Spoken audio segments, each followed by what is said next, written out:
મહત્વના સમાચાર ભાવનગરના ચર્ચિત નકલી દારૂ કાંડ અંગે સ્ટેટ મોનિટરિંગ સેલ દ્વારા યોજાયેલી પત્રકાર પરિષદમાં જાણકારી આપવામાં આવી હતી કે પીડિતો અને મૃતકોના લોહીના નમૂનામાં કેમિકલ યુક્ત મિથેનોલ મળી આવ્યું છે।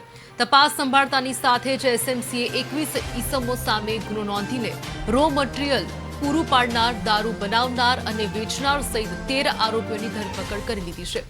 આ રેકેટના તાર મધ્યપ્રદેશ સુધી જોડાયેલ હોય એસએમસીની એક વિશેષ ટીમ ઉજ્જૈનથી રઈશ નામના મુખ્ય સાગરીતની અટકાયત કરી વધુ તપાસ માટે મધ્યપ્રદેશ રવાના થઈ છે। મહત્વનું છે કે તપાસમાં સામે આવ્યું છે કે અમદાવાદ ટ્રાન્સપોર્ટ મારફતે અન્ય રાજ્યમાંથી રો મટીરીયલ મંગાવીને મુખ્ય આરોપી ગૌતમના ઘરે જ નકલી દારૂનું બોટલિંગ અને પેકિંગ કરાવતું હતું, જ્યાંથી મોટો જથ્થો જપ્ત કરવામાં આવ્યો છે। એસએમસીની પ્રથમ પ્રાથમિકતા ભાવનગરમાં જ રહીને અન્ય પીડિતોને શોધી તેમનો જીવ બચાવવાની છે।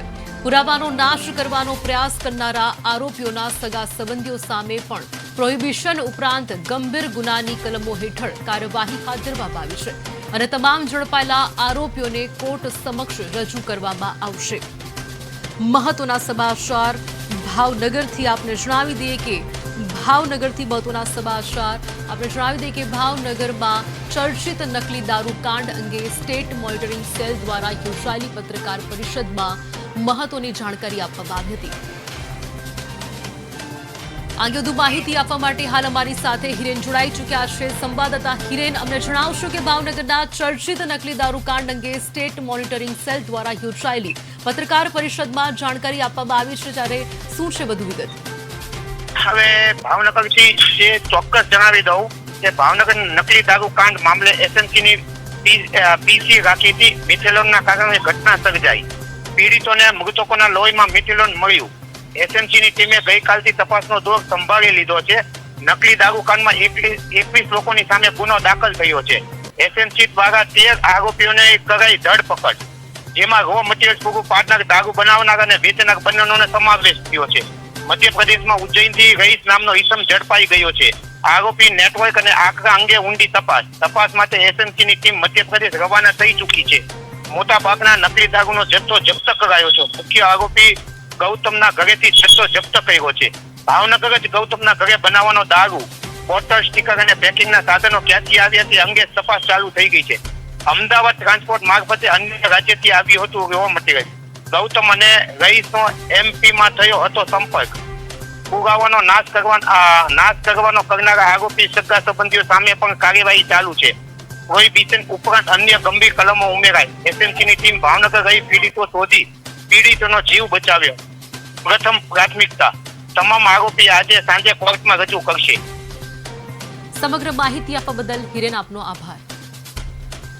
મહત્વના સમાચાર ભાવનગરના ચર્ચિત નકલી દારૂ કાંડ અંગે સ્ટેટ મોનિટરિંગ સેલ દ્વારા યોજાયેલી પત્રકાર પરિષદમાં જાણકારી આપવામાં આવી હતી કે પીડિતો અને મૃતકોના લોહીના નમૂનામાં કેમિકલ યુક્ત મિથેનોલ મળી આવ્યું છે। તપાસ સંભાળતાની સાથે જ એસએમસીએ 21 ઈસમો સામે ગુનો નોંધીને કાયદેસરની કાર્યવાહી હાથ ધરી છે।